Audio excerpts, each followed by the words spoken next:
পুরুষ তো দূরের কথা, মহিলারা পর্যন্ত কোরআনে কারিমের উপরে অধ্যাপনা করতেন, মুফাসসির ছিলেন, কোরআনে কারিম দিয়ে তারা কথাও বলতে পারতেন। সুবহানাল্লাহ।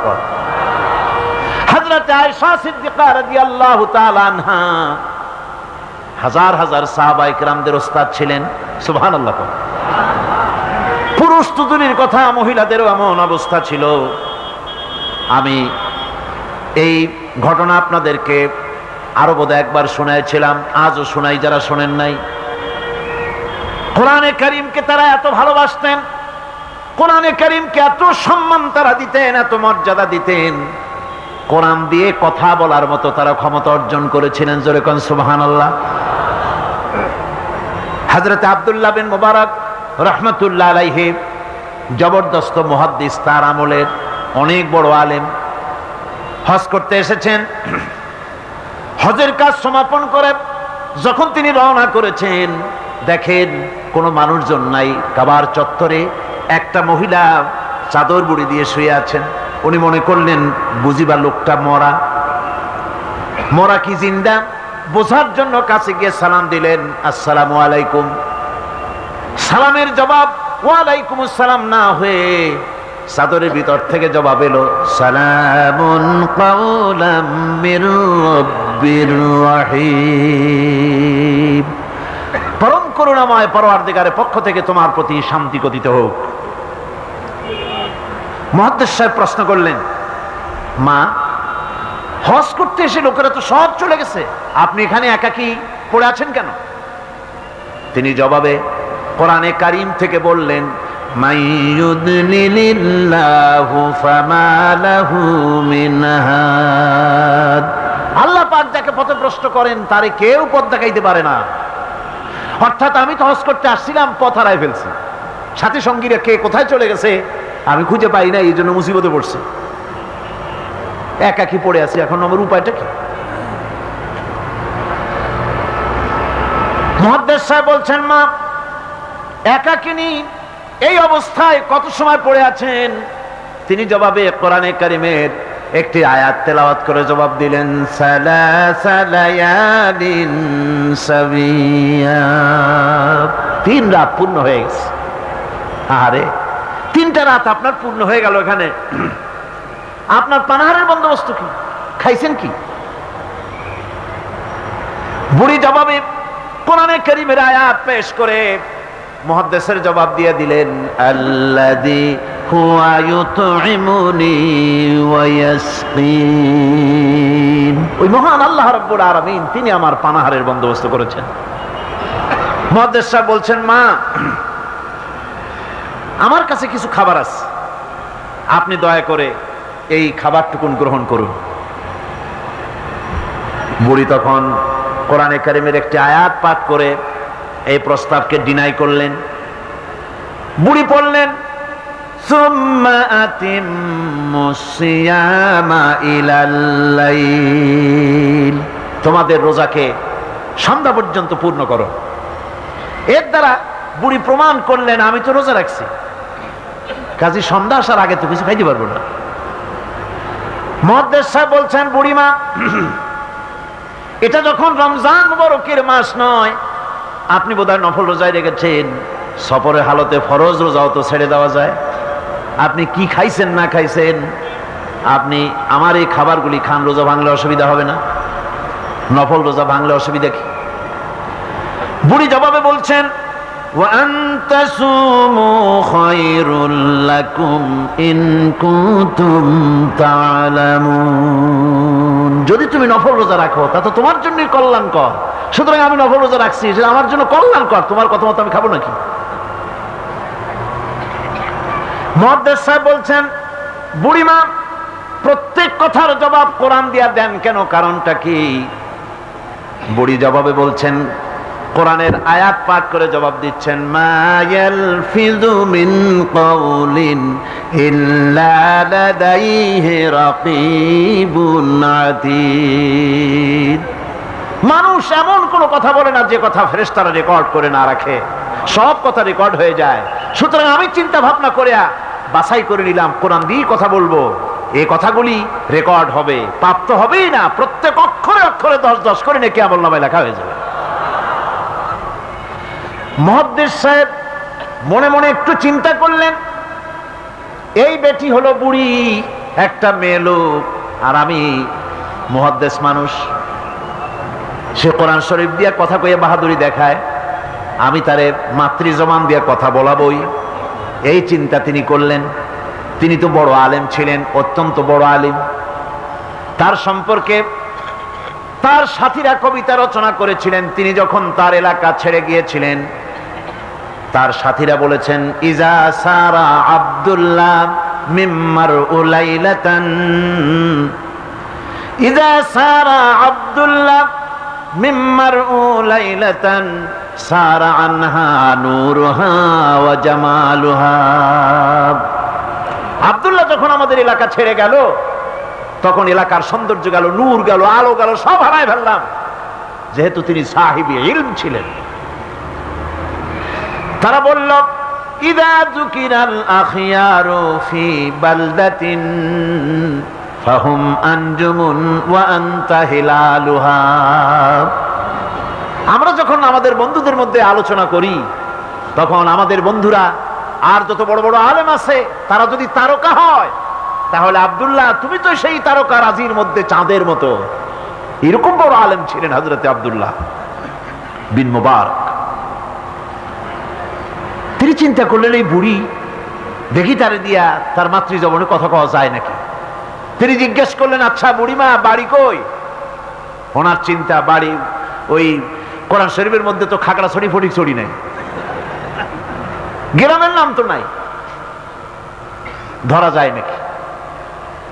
তিনি যখন বাড়ির প্রশ্ন করলেন, বুড়ি তখন কোরআনে কারীমের আয়াত তেলাওয়াত করে বাড়ির জবাব দিয়ে দিলেন, সুবহানাল্লাযী আসরা বিআবদিহি লাইলাম মিনাল মাসজিদিল হারামি ইলাল মাসজিদিল আকসা।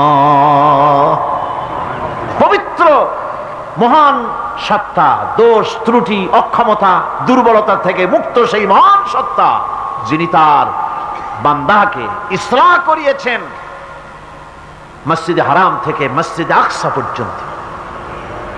এর দ্বারা তিনি প্রমাণ করতে চাইলেন, মসজিদে হারামে আসছি হজ করতে, আর মসজিদে আকসার কাছে আমার বাড়ি।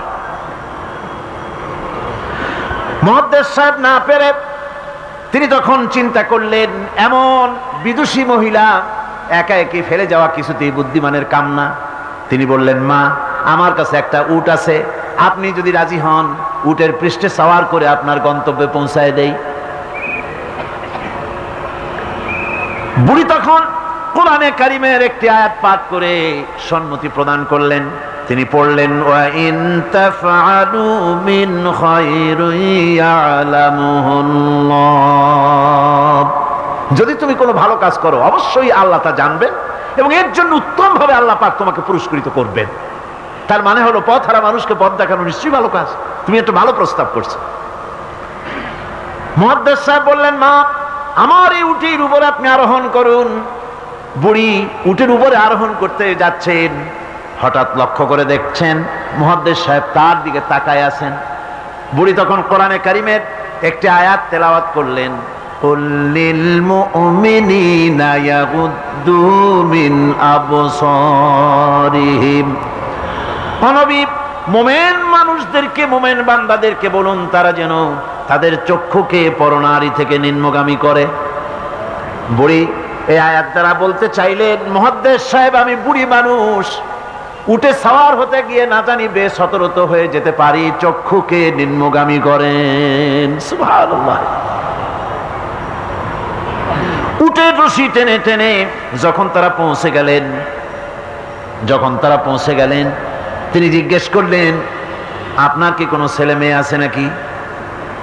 বুড়ি জবাবে বললেন, আল মালু ওয়াল বানুনা জিনাতুল হায়াতুদ দুনিয়া।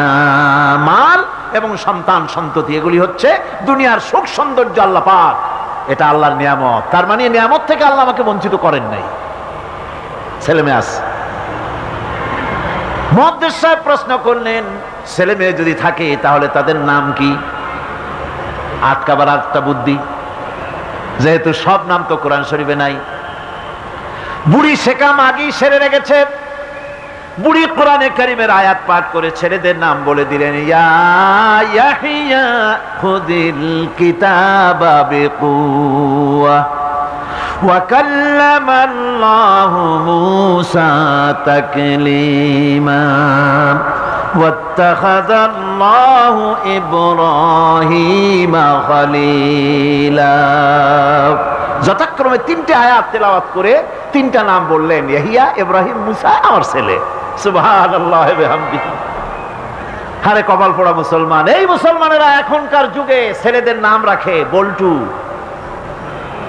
শান্টু, তারপরে বাংলা আর আরবি মিশাইয়া শুভ রহমান, কৌশিক আহমদ, সাগর হোসেন, বাতাস খাতুন, অক্সিজেন বেগম। কি যে আশ্চর্য নাম শুরু হয়ে গেছে। আমার বন্ধুগণ, নাম রাখবেন, সন্তান হলে পরে মা বাপের উপরে হক যেন সন্তানদের ভালো ভালো নাম রাখে। এটা মা বাপের হক, ওয়াজিব, ভালো নাম রাখা। এবার বুড়ি বাড়ি পৌঁছে গেলেন, ছেলেরা সব দৌড়ে এলো। মুহাদ্দিস সাহেব আর কথা বলার সাহস পেলেন না, চুপ করে খাড়া হয়ে আছেন। ছেলেদেরকে বুড়ি তখন নিজের থেকে কিছু টাকা পয়সা বার করে ছেলেদের বললেন, ফাবআসু আহাদাকুম বিওয়ারিকিকুম হাযিহি ইলাল মাদিনা। এই রৌপ্য মুদ্রাগুলি নিয়ে যাও এবং বাজার থেকে কিছু উত্তম খাদ্য সামগ্রী কিনে আনো। বাজার থেকে খাদ্য সামগ্রী আনিয়া প্লেটে সাজাইয়া মুহাদ্দিস সাহেবের সামনে রাখে বুড়ি বলতেছে, কুলু ওয়াশরাবু হানিয়াম বিমা আসলাফতুম ফিল আইয়ামিল খালিয়া। বিগত দিনে তুমি আমার জন্য যে পরিশ্রম করেছো তার বিনিময়ে কিছু আহারীয় গ্রহণ করো। মুহাদ্দিস সাহেব খানা শেষ করে ছেলেদেরকে এক কোণায় নিয়ে জিজ্ঞেস করে, ছেলেরা, তোমার মা কোরআন শরীফ থেকে এই ধরনের কতদিন কথা বলতেছে? ছেলেরা বলে, মুহাদ্দিস সাহেব, আমরা জ্ঞান হওয়া অবধি শুনতেছি আর হিসাব করেছি 1 বছর 2 বছর নয়, আমার মায়ের মুখের থেকে বিগত 40 বছরের ভিতরে কোরআন শরীফ ছাড়া কোনো কথা শুনি নাই।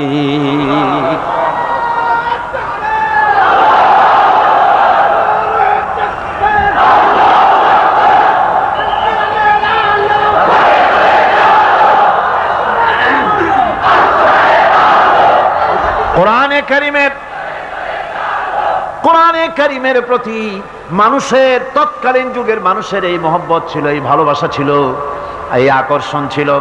কোরআনের প্রতি আকর্ষণ হারায় জাতির কপাল পুড়েছে। গানের প্রতি আকর্ষণ বেড়েছে, কোরআনের প্রতি আকর্ষণ নষ্ট হয়েছে। আজকের উপস্থিত জনতার কাছে আলেম ওলামা সহ শিক্ষিত ব্যক্তিবর্গ, নারী পুরুষ যারা এখানে এসেছেন, সকলের কাছে বিনীত ভাবে আরজ করছি, কোরআন পড়ুন, কোরআন পড়ুন। কোরআনের মতো নিয়ামত আর নাই। বেশি করে তেলাওয়াত করুন। ফজরের পরে পাইকারি বারে ঘুমাবেন না। ফজরের নামাজের পর তেলাওয়াত করার অভ্যাস করুন। কোরআন শরীফকে তেলাওয়াত করুন ফজরের নামাজের পর। তাহাজ্জুদের অভ্যাস করুন, তাহাজ্জুদের নামাজ পড়ে কোরআন শরীফ তেলাওয়াত করেন। কোরআন তেলাওয়াত করার মানে হলো আল্লাহ রাব্বুল আলামিনের সঙ্গে কথা বলা। সুবহানাল্লাহ। কোরআন তেলাওয়াত মানে হলো আল্লাহর সঙ্গে কথা বলা, আর হাদিস পড়ার অর্থ হলো নবীজির সঙ্গে কথা বলা। এত বড় নিয়ামত আল্লাহ আমাদের দিলেন, কপাল পোড়া জাতি সেই নিয়ামতকে ভুলে গেছে। কোরআন শরীফ পড়ুন, কোরআন বুঝুন, কোরআন আমল করুন। আল্লাহ রাব্বুল আলামিন ভাগ্য খুলে দেবে, ভাগ্য খুলে দেবেন। দেশে শান্তি আসবে, বরকত আসবে, রহমত আসবে। এই শান্তি, রহমত, বরকত যদি লাভ করতে চায়, কোরআনের কোনো বিকল্প নাই।